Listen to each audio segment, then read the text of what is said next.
one of the key aims of doing this festival and doing it the way we have, which is to go ahead even when we had the least funding and just to make it happen, is because we have this idea that if you start something and you can make it live beyond the moment, it's actually more important than starting something big, which is why I'm trying to document what we're doing, because hopefully that's how we reach back home, for people to see what's happening and to get role models that are from home but not living at home for whatever reasons. And there are very interesting reasons why people are not living at home sometimes. I mean, Hannah's personal story, which you'll read from, illustrates one of those. Musa's personal story is also very interesting, but we're kindred spirits in love and football, so he'll be reading more about football. So hopefully some of you will be inspired to become football managers after this. I'll read you the short bios that I've done at the back here.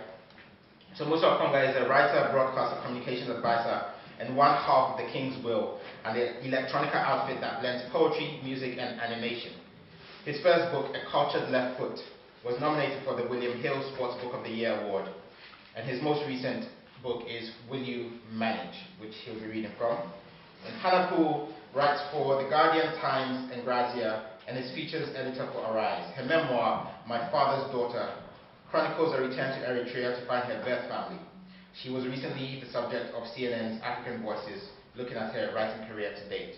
I mean, one of the things I love about both of them is Hannah writes about fashion, and he writes about sport. And very often when you talk about African nonfiction, people expect you to write about civil wars, or how to build cheap housing, and stuff like that. and so I'm glad that we're kind of operating out of those margins. So welcome. I will ask first Hannah and then Musa to read from the work, and you guys just have the wonderful task or pleasure of just listening and enjoying, and then we'll have Q&A. You will notice I kind of like to draw it out to the audience very quickly because I think it's about you, and so you'll have a chance to speak. The next one, or? You can read from here. These microphones are great, and I'm sure they'll forgive you. Okay, so thank you very much for your introduction. So yes, I'm going to read to you from my book, My Father's Daughter, just to give you the short version of the story so you know where we're at. So I was adopted. I was born in Eritrea, and I was adopted from an orphanage in Asmara, the capital, when I was 6 months old. My adopted family, my father is English, white English, and my mother was American, white American. They were working as academics in Sudan. They were working at the University of Khartoum. So they took me back with them to Sudan, where we lived until I was 4 years old, when my adopted mother died. Then for a couple of years, I went to live with another family who lived in Norway. So I went to Norway for a couple of years. And then I came to the UK just before my 7th birthday. And up until that point, actually up until just before I was 20 years old, the story that I'd always sort of carried with me and that I'd been told was that sorry, the story that I'd been told was that I had no other family, that the reason I was in the orphanage was because both of my parents had died. So I had no family, and that's why I was put in the orphanage, and that's why I was adopted out of the orphanage. And then when I was about 20 years old, my father went back to Eritrea. It's when Eritrea won independence from Ethiopia. My father had gone back there, and he went back to the orphanage that they adopted me from. And sort of because of this journey that he made back there, about a year later, I received a letter from somebody who was my brother, my full brother. And that letter contained two things, really. One of which was the information that my, not only that my brother was alive, but also that my father was alive, and that I had sisters, brothers, aunties, uncles, the whole thing. My mother did die in childbirth, but I certainly wasn't an orphan in the traditional sense of the word. And the other thing was it had a photograph, and it was a photograph of my brother. And so this was the first photo, really, of anybody that I'd ever seen who had my DNA. This book, really, is the story of my journey back to Eritrea to meet my birth family, to meet my father and brothers. So I'm going to read from a couple of short sections. What do you wear to meet your father for the first time? It's 5:30 p.m. local time. I'm in a room in the Bessaria Hotel in the centre of Asmara, the capital of Eritrea. I arrived 3 days ago, after nearly 30 years of waiting. I left this place when I was 6 months old and have not returned until now. My cousin Mana has just called to say he'll be here to pick me up in 10 minutes' time. From the Bessaria, we will drive through the centre of Asmara, along the palm tree-lined Liberation Avenue, and across town to the area of my Tamanai. Waiting for me in my Tamanai are my father, 3 brothers, and a sister, none of whom I have ever met. Some women plan their wedding day from the moment they're old enough to draw a white dress. I have always planned this moment. The first step to finding my birth family was telling my dad I was planning to go to Eritrea. Telling my birth family, tracing my birth family, felt like the most disloyal thing I could do. I hate it when people call my dad my adopted dad. It feels like they're dismissing him, relegating him to second best. But telling him I wanted to trace, that was like the ultimate betrayal. Thanks for choosing me. Thanks for looking after me for the last 30 years. But I've decided that my life just isn't complete until I meet the people who couldn't even be bothered to keep me. That's what telling him felt like. The tracing dilemma goes to the heart of what it means to be adopted. Questions of blood and identity, of what makes someone family, and what it means to be a parent or a child, all come to a head when tracing is brought into the mix. If my birth father is still alive, whose child am I? So my big plan, I went to Eritrea on my own. My adopted dad did offer to come with me, but I wanted to go on my own. And it was the first time, since I left Khartoum, it was the first time I'd been back to Africa. So it wasn't even just that I'd never been to Eritrea before, I hadn't been back to Africa at all. So the next bit I'm going to read is really just, you know, when you arrive somewhere new and you ditch your bags and then you kind of go out and have a little walk around. So this is me just walking around really for the first time in an African country. Despite the heat, everyone is dressed very well. Most of the men are either in smart trousers and shirts, many with a jacket on top, or impeccable t-shirts with the usual Nike or Adidas logos. The women are either in long, traditional white dresses made from natural cotton, or dressed in pretty much the same way as the men. The attire choice for teenagers is jeans, t-shirt, blouse, t-shirt, nothing too tight. No one's in shorts, and there's not a bare torso nor a pierced belly button. But there's another big difference which it takes me a while to pin down. It's not about what people are wearing, or the language they're speaking, but it's no less obvious. It's the way everyone's walking, or rather carrying themselves. At first I think it must be the fact that everyone's strolling, maybe it's just too hot to rush. But it's more than that. It's even in those not walking, just standing around, chatting in groups, waiting at bus stops. I noticed it earlier in the cafe. Everyone looks so comfortable, relaxed, walking around as if they own the place. So this is what black people look like when they're not having to constantly look over their shoulder or justify their presence. When they're not waiting for the next bit of aggro, expecting to be singled out or ignored or given too much attention. Right at that moment, a white soldier wearing a blue UN beret strolls past, and another thing dawns on me. He's the first white person I've seen since I got here. I check my watch. I've been walking on the main street of a capital city, and it's taken 45 minutes for me to see a white person. I know exactly how he's feeling, and for once, he might have an idea how black people feel back home. So I had this kind of big plan that I was gonna get to Eritrea and have a few days on my own, basically.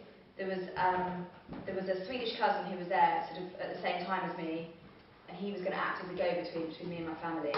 The plan was I was going to arrive, have a few days on my own, then contact this cousin, and then maybe a couple of days after that, we would go and meet my birth family. Okay, so...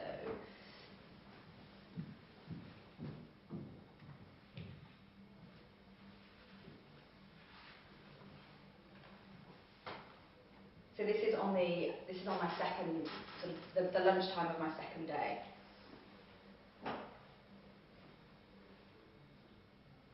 Just a second, sorry.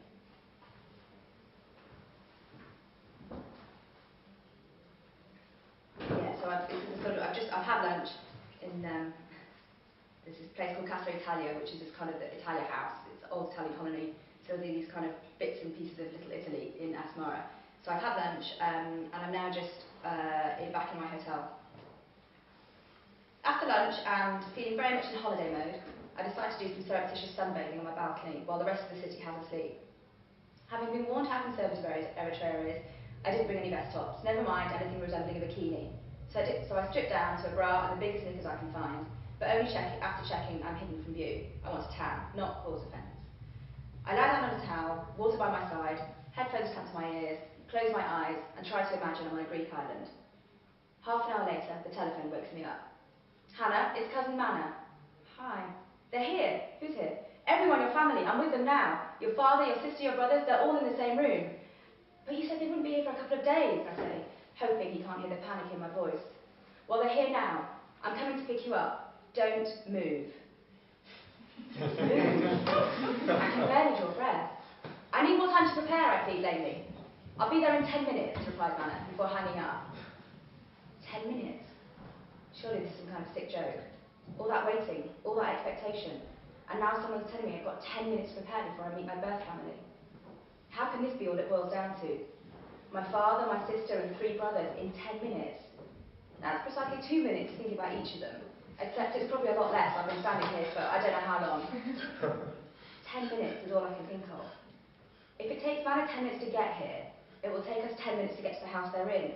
So I suppose that's really 20 minutes before I come face to face with them, which is better, but still, it's not much after a lifetime of waiting.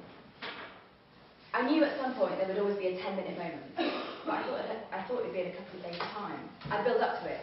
I'd have the day before, then a sleepless night before, then the morning, then an hour, then half an hour, and only then, after all that, 10 minutes. That's how I'd imagined it. That's how it's supposed to happen. Not this, going from a couple of days and just leapfrogging the rest straight into a 10-minute countdown. You can't do anything meaningful in 10 minutes. It takes me longer than 10 minutes to plan what to wear to the office. What have I done? How did I get myself into this mess? How did I get to be standing here in a foreign country where I don't speak their language, with 10 minutes before a man I barely know meets me in the hotel lobby, takes me to meet a group of strangers, one of whom is my father? Why did I start all of this? I should have listened to all of those voices, friends, family, even my own, telling me to leave things as they were. Why open the can of worms, they said. Isn't one loving family enough, no matter how unconventional? It's more than some people have. Why did I listen to that constant chatter of my own curiosity? I ignored all of that who am I, where am I from stuff for so long. Why couldn't I just carried on as if it didn't matter, as if I didn't care, instead of being seduced by some quick fix for all my problems? Short of jumping off the balcony, there's nothing I can do now. This is going to be one of the defining moments of my life. I will never be the same again after these 10 minutes. And yet I'm completely powerless to the outcome. All I can do is go along for the ride. So I kind of stand there panicking for the rest of the 8 minutes before my cousin came. And in a way, you know, there was no choice, it was just happening. So in a way, it was probably not as bad as I thought it was, but it was a bit of a shock that it was all happening so quickly.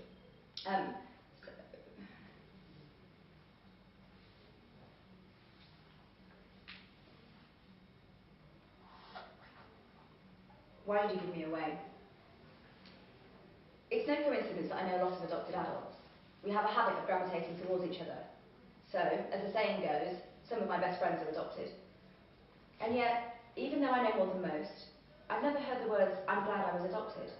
Many are happy with the result, glad that we got the adopted parents we did, but not one person doesn't wish it hadn't happened in the first place.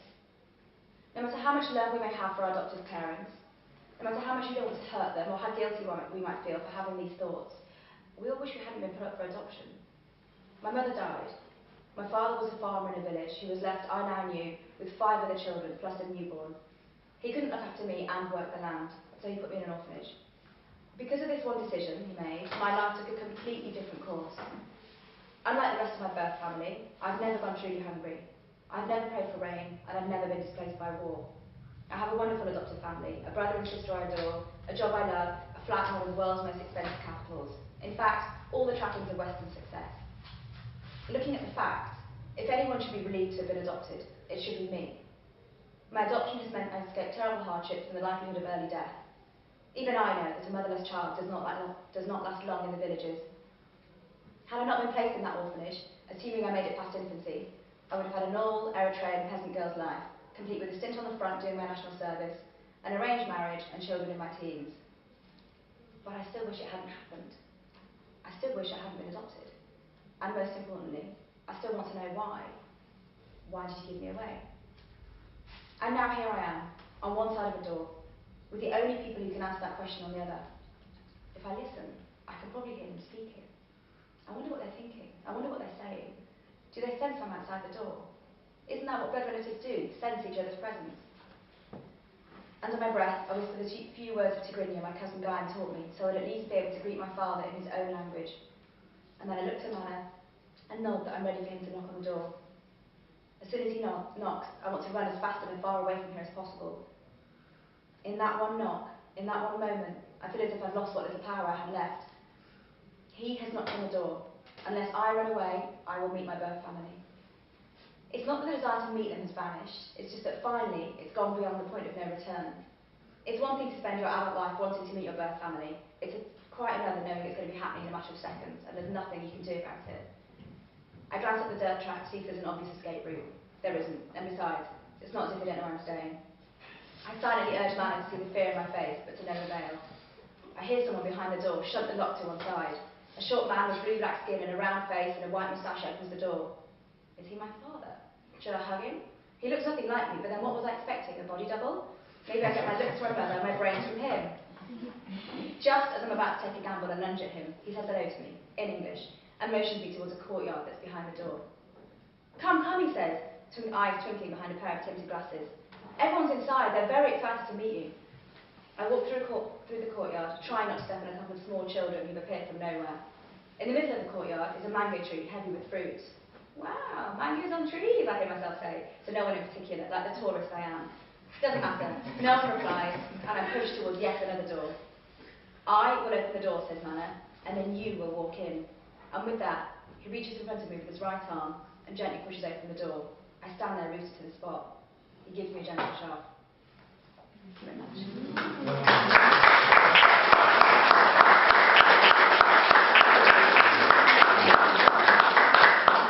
And ended like a proper journalist. Who had to tell stories.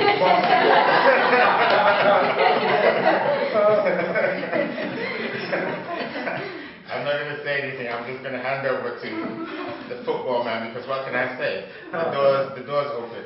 And we need to get to the questions quick, so your turn. What a cliffhanger, OMG. Yeah, I know, mangoes on trees, you know. It's all about ability. Yeah, no, good to speak. Can I say first of all, before I start, that was absolutely beautiful, really, really very moving, really moving. And I look forward to sort of reading more of that. And I've enjoyed your work, actually, I read it online for the guy. Her stuff is fantastic, I read it, it's absolutely brilliant. So my name is Musa, Musa Okwonga. I write about football, it's one of the things I do. And I'd like to say before I start reading, I'll just read a short section from my book. This is a dream come true for me. I always dreamed one day I'd be wearing corduroys with a glass of red wine. In my 30s, cross-legged like I was on BBC News tonight. reading of my works, my literary, my man of letters. This is like, OMG, this is perfect. That's me, the dream maker. Yeah.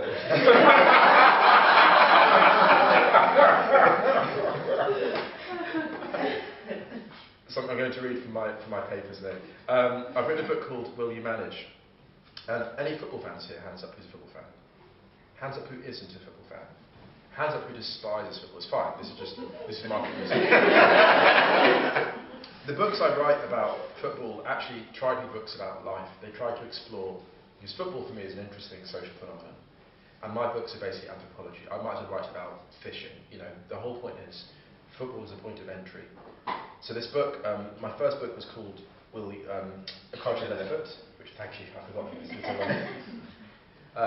The first book was called A Culture Left Foot that I wrote, and that was about all the things that it took to make a great footballer. The book was really about why we love football, this ridiculous game. The second book that I've written, Will You Manage, this one, is about what it takes to make a great manager. What it's really about is the study of leadership, and leadership is obviously a very important thing. So I've spoken at one event, which is a kind of executive type leadership forum, and they seem to enjoy the kind of themes. So I thought I would, you know, leadership being a fairly universal theme, I thought I would choose one of the qualities that I feel is important to be a great manager, and that's presence. Because, you know, all great teachers, all great speakers, orators have presence. So I thought I would read that chapter to you. And thank you for making my dream come true.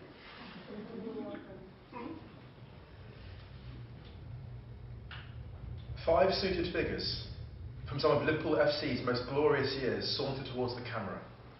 And, appropriately, they're walking on water. It's a wintry day in 1969, and the Scousers are playing away from home. They're due to play Nottingham Forest at the City Ground, and they're making a pitch inspection before the match, traipsing over that crisp surface with the gravel crunch of frost underfoot. One of them, arguably the hardest footballer the 60s has ever seen, is blowing hard with disbelief at the cold, his cheeks like bellows, puffed pregnant with hot air. Two others, oblivious to the chill, are strolling smartly forward, but it's the other two, central in this black and white shot, who truly catch the eye. One of them is leaning forward, the attentive pupil, as he listens to the master, the only man of the five who's wearing brogues and not boots on this icy turf. Bill Shankly, stern and sharp as Frank Sinatra, is literally holding forth. His right hand is outstretched as he explains some thought or theory to Ian St. John. It's clear from this photo who's running things. Shankly is flanked on his right by St. John and Tommy Smith, on his left by Emlyn Hughes and Peter Thompson. Judging from that picture, the one thing that Bill Shankly was lacking, relative to his players, at least, was height. The team over which he presided was as physically imposing as any that the game has witnessed. Not only did it contain Tommy Smith, half man, half granite, of whom Shankly once said that he wasn't born, he was quarried. It also boasted Ron Yates, who stood at 6'5" with the build of a blacksmith. Looking at Shankly in that photo, though, it was pretty clear from his body language that he didn't rule the Liverpool team through physical force. It's not that he wasn't tough. Since he was raised as one of 5 brothers in a Scottish mining village, we can assume he could handle himself. It's just that he had a way about him, evident from that photo, which commanded an instant following. Now, there are many leaders, some more loved by the public than others, who've inspired this devotion in their disciples. Most obviously, there's the story in the King James Bible, in the second book of Mark, at verse 14, where Jesus walks up to a tax collector and gives him a simple instruction. And as he passed by, so the passage goes, he saw Levi, the son of Alphaeus, sitting at the receipt of custom, and said unto him, Follow me. And he arose and followed him. When I had either read or heard this in Sunday school, I'd been struck by it. People didn't just get up and change the entire course of their lives just because someone told them so. Then again, never having met Jesus, I hadn't had the chance to be overwhelmed by his charisma. Football, on the other hand, would soon present me with such a figure in the form of a brilliant young manager who'd worked in the Premier League, and it would be at a crucial point in my team's history. My team was the England Writers football team, and we'd just done something culturally unacceptable, which was to lose 6-1 to the Germans. A fair few people know of the existence of the England Writers team, but far fewer know of this humiliation at the hands of our fiercest footballing rivals, and so a few paragraphs of digression by way of background are needed. The team was one of writers who had a piece of work published, be it poetry, prose, fiction or non-fiction. It competed against teams of writers from other countries and had travelled to places such as Norway, Spain, Sweden and Israel to take on its adversaries. The annihilation in question came when we were invited to a 3-team tournament in Israel, which would be contested by ourselves, the host nation, and Germany. As it was, the timing of our visit had a particular significance, coming as it did a week before the end of the Israeli government's ceasefire with Hamas. Yet Middle Eastern politics has attracted dissertations from people infinitely wiser than me, so I'll stick to football. We finished bottom of the tournament, losing 3-2 to Israel, having held a 2-1 lead at half-time, and then, on the following day, succumbing to fatigue against Germany, the score having been 2-1 until the last 25 minutes. Israel would run out eventual winners, defeating Germany 4-2 in the deciding fixture, when we were left to contemplate life at the bottom of the Western literary football world. Admittedly, a very small world. Our situation called for some serious thinking, and so one of our players wrote an email to the League Managers Association asking if a former Premier League manager could take us for a training session or two. The man whose help he requested was Ayikwei Boothroyd, who'd taken charge of Watford at the age of just 34, and who'd taken them to the Premier League only a season after saving them from relegation to League One. Watford had lasted only a year in the top flight, returning immediately to the Championship, where their failure to secure promotion, along with growing disaffection over Boothroyd's long ball tactics, saw him leave the Hertfordshire club after 3.5 years in charge. I couldn't quite believe that he was coming in to speak with us. Maybe the novelty of the challenge appealed to him. Perhaps he was looking for something different to do between jobs, since it was some months until he would be appointed as manager of Colchester United, a League One side. I didn't know for sure. What I did know was that, on the way to the playground, I felt a few moments of pathetic playground anxiety. The media had painted a picture of him which, while not entirely unaffectionate, made him out to be something of an authoritarian. Most memorable was Anne Gripper's description of him in The Independent in November 2008. A workaholic who has turned the mangling of aspirational management speak into an art form, Ayikwei Boothroyd had long been the Championship's indefatigable answer to the Office's David Brent. I was therefore a little concerned. Boothroyd had watched the DVD of our defeat to Israel. Mercifully, the Germany match had not been committed to video, and so he'd seen me wilt in the face of a highly charged and compact midfield three. Of course, he'd seen 10,000 first touches better than mine, but I was worried that he might see flaws in my attitude. Less selfishly, I was worried that he might be disappointed in us all, as we were far below the technical level that he was accustomed to working with. Though it went largely unspoken, I think most of our team felt the same. Writers are often criticised for being flaky types, with punctuality not being one of our core competencies. We were all changed for training well before Boothroyd swept into the dressing room, armed with a whiteboard on which he'd scribbled a series of notes in firm and insistent capitals. His performance, for there's no better word for it, was hypnotic. It wasn't his build that was remarkable. He wasn't particularly tall or conspicuously broad of shoulder. Instead, he was lean and compact, like an amateur boxer who'd not quite made the professional cut, but who remained widely respected. You couldn't see him starting a street scrap, but you could quite easily see him finishing one. His hair was short, but comfortably clear of military length. His lips were thin, but not mean, his jaw steep rather than square, and, if his brow had once been creased with concern over relegation, it now carried no such contours. There was no one thing about Boothroyd that was remarkable. It was the cumulative effect of all that he did that was compelling. He'd given a hint as to his methods in an interview with Brian Viner in The Independent in October 2006. There, he'd said that he was reading a book by Malcolm Gladwell called The Tipping Point, about the little things that together tip into a big thing, whether it be crime waves, flu epidemics, whatever. It's the same with a football team. You want the whole to be greater than the sum of its parts. What then were the parts that left me feeling as mesmerised as Levi, the son of Alphaeus? What stood out before anything else was the respect he had for us. First he learned our first names. He walked around the room, shaking us each firmly by the hand, looking us each in the eye as if he was raising a toast to our health. Then he showed us the first sheet of notes that he had written, and I felt a childish swell of pride as I saw the word England at the top of the page. Not England writers, but England. Boothroyd had previously expressed a desire to coach the national side, but I was pretty sure he didn't think his big break would have arrived so early in his career. What's more, his preparation was as meticulous as if he truly had been coaching Rooney, Gerrard and Lampard. Having analysed our game against Israel in depth, he'd made minutely detailed recommendations for our attack, midfield and defence. There were diagrams and jokes, magnets and anecdotes, and all of this information was delivered in a tone that was measured, never hesitant, the sort that might stop a child crying or make a dog wonder if it really should be barking all that loud. He spoke for just under 10 minutes, and by the end of it, well, it's embarrassing for a man in his 30s to say this, but he made me feel oddly safe. as if every football problem we'd ever had was going to be remedied. Just you wait. Any questions, he said, when he'd finished.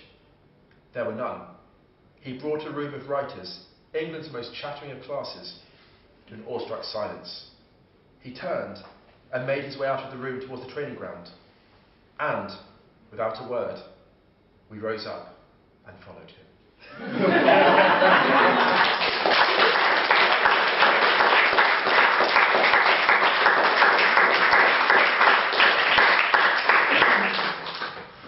Well, you've heard from both writers. I'm going to open up to the audience pretty much immediately, almost, unless you're shy, and then I'll ask a question. But I'm sure you're not shy because I know there's some writers among you. Yes.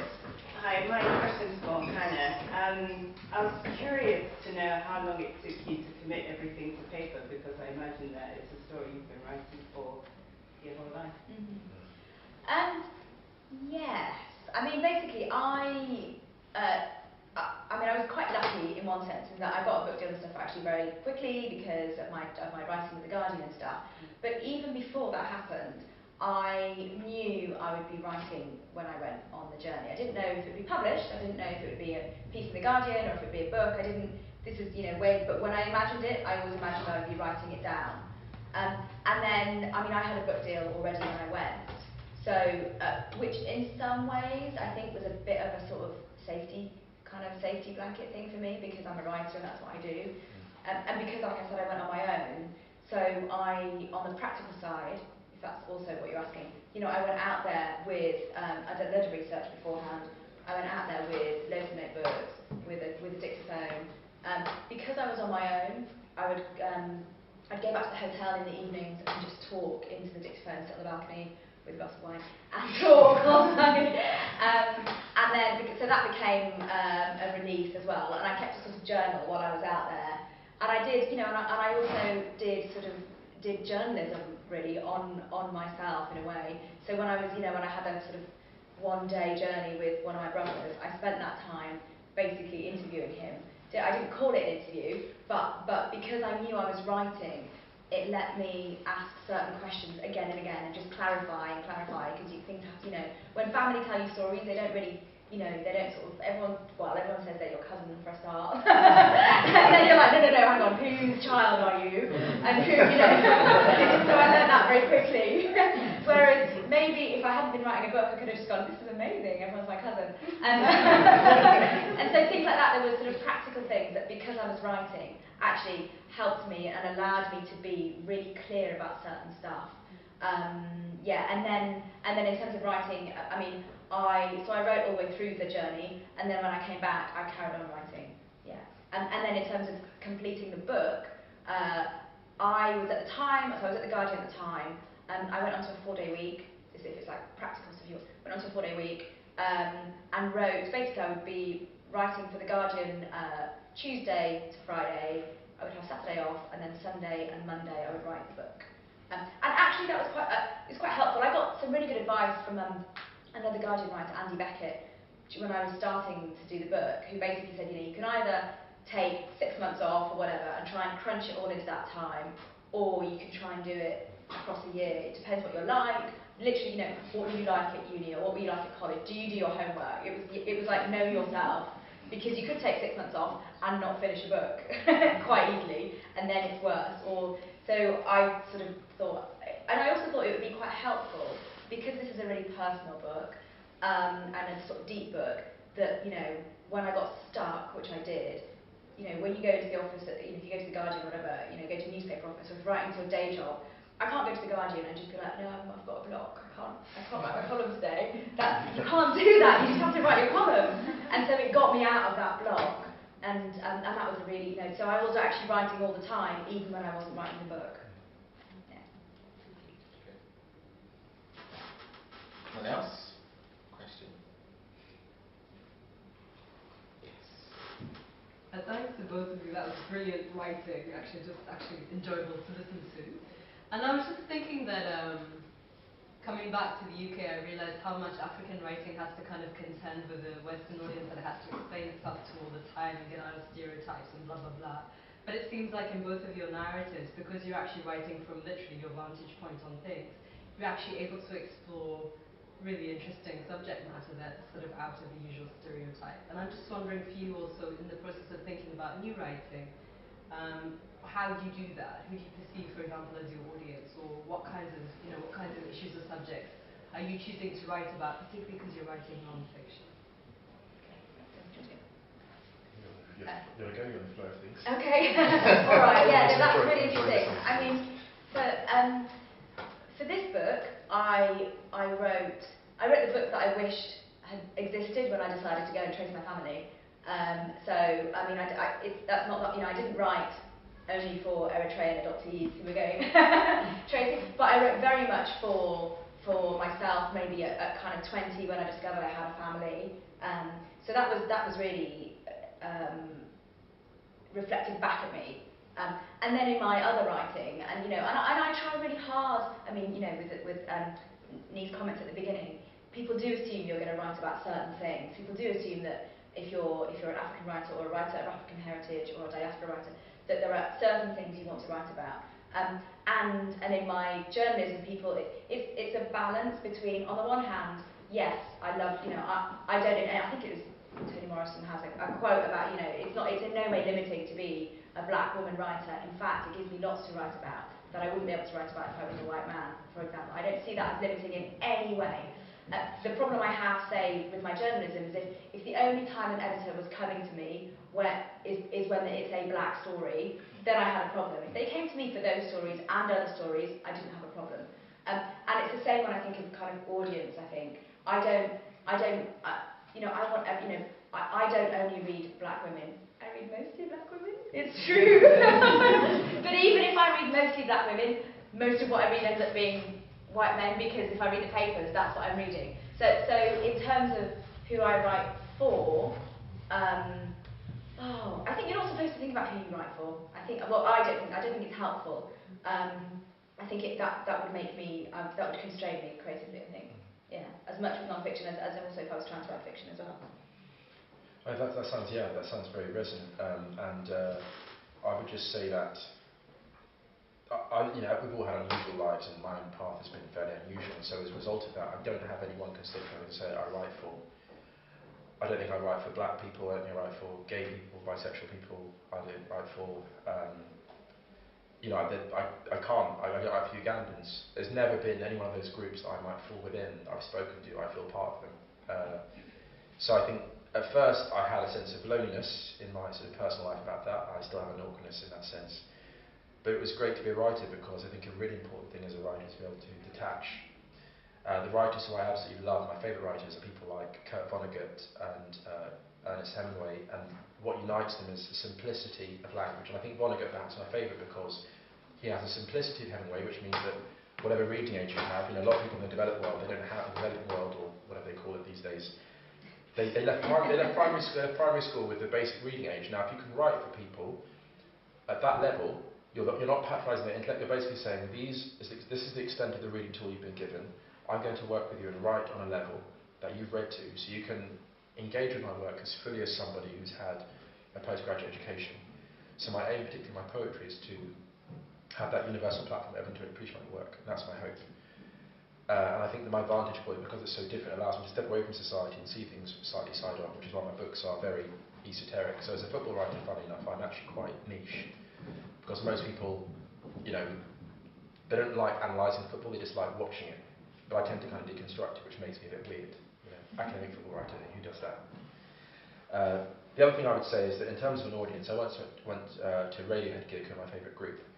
And Radiohead have what I call a Terminal 4 audience, which is that if you look at Radiohead's crowd, they could be the people you see in Terminal 4. They're from all backgrounds, all ages. And I would love, 50 years from now, when I finally pop my clogs, if I'm lucky to live that long, to have a Terminal 4 audience. That's my aim. Maybe just adding to that, I think there's also an interesting thing of the lives you live give you the ability to see nuances where other people might not. So, I mean, one of the things I often say to people, it's not about somebody constantly highlighting in the writing, I'm from here, I'm from here, I'm from here. It's that whatever they write about, whether they highlight that or not, it informs what they notice in life. So, for instance, when I first came to England from Ghana, when people were making racist comments, I didn't actually notice because it wasn't a part of my reality when I was growing up in Ghana. So it's like, I just didn't catch that they were trying to say something until somebody who lived here pointed out, actually what they're trying to say is this. So, you know what I mean? Because I was insulated from that because I didn't have that. I didn't have that. And so that then influences how I would write about the same situation compared to somebody who had a slightly different. And I think that's actually much more important. And I think that's part of what we're doing here at this festival is to say, look, Africa is a complex place. And even within African countries and African cities, and Abdulrazak Gano in his keynote address yesterday spoke about that. He talked about various cosmopolitan patches within a cosmopolitan area where all of these sensitivities affect the way a place operates. So in Ghana, in Accra, it's much more Western than in a village. And actually, some parts of Ghana might be much more Western than, for instance, some places I've lived just outside of Manchester. Because a rural life is a simple life, and so it's not involved with kind of how big your TV screen is and stuff like that. So I think that's really important. I think those influences. Can I add something to that just very quickly? I think the one thing that being an African writer in the diaspora has given me, and identify, I think when years go past increasingly as African, this real empathy for the unspoken narrative. You're so used to being fed African narratives through the prism of, no matter how well-meaning or empathetic, it's not their stories. I was saying to my housemates the other day that I can still not bring myself to watch The Last King of Scotland. I can't bring myself to watch it. Forrest Whitaker is one of my favourite actors in the world. I love him, but I can't watch it because it's too raw. My parents from Uganda, they fled Idi Amin. He killed some of our brightest and best people. We're still recovering as a nation from his legacy, a brutal legacy. I still can't watch that film because I just think being fed this homogenised film by Hollywood is just a final insult. Particularly when you realise that James McAvoy's character, the doctor in that film, is one of the butchers who facilitated and enabled him, who's now living in Wimbledon, 80 years old, he's happy and healthy somewhere. That's the final insult for me. The imperial legacy, it's almost like being lectured by the vultures he's feeding on you. I find it unacceptable. Having said that, my great uncle survived Idi Amin's torture chambers for 6 months and then fled the firing squad a day before he was due to be executed. And that book is fantastic, called The Dungeons of Nakasero. I could read that. It's a very emotional book to read, a fantastic book. But because I felt there was a primacy there, there's a dignity in that. And I think as a writer, whatever I'm writing about, it could be any issue at all, it gives, in the back of my mind, I think to myself, because Africans are so often ignored in mainstream discourse, are you trying to sit from their point of view? And that makes me a better writer and also does justice to the material. And that's all I thought. Sorry, we hijacked that a little. Yes. Any other questions? Good question. Yes. Hi, I really enjoyed both your readings, and I think you partly answered this already, but I'm very curious to know whether both of you found your way into writing, or whether it was actively encouraged as you were growing up. Particularly Hannah, because you mentioned that had you not been adopted, you'd have had a very, very different life, and I just wondered how much your early life and your parents may have encouraged you into what you both do now very well, I might add. Thank you. Yeah, I came here when I was 7, and my dad here is an academic, and so books and literature was very much part of our lives, and so in that sense, yes. But then he did also want me to have a proper job, and he was very aware. He was very smart and aware of the of the education system and of the issues of being a black woman within that system. When I came here, I spoke Norwegian, and they wanted to keep me back a year at school. And he because he was middle class and knew the system and knew what that might do to me later on, said, well, no, give her a chance, and then, give her a year, and then decide. Don't just assume she can't do it. And it was little things like that. There were, when I did, he was very encouraging in the kind of academic sphere. and very strict in the academic sphere, which was actually, obviously I hated it then. Now, that was a good thing. And then in terms of writing long form, which is different to the journalism that I did, I think he was torn really, because the book is called My Father's Daughter, and there is a lot of him in the book in a way. I think he probably would have rather that my first book wasn't this book, but there you go.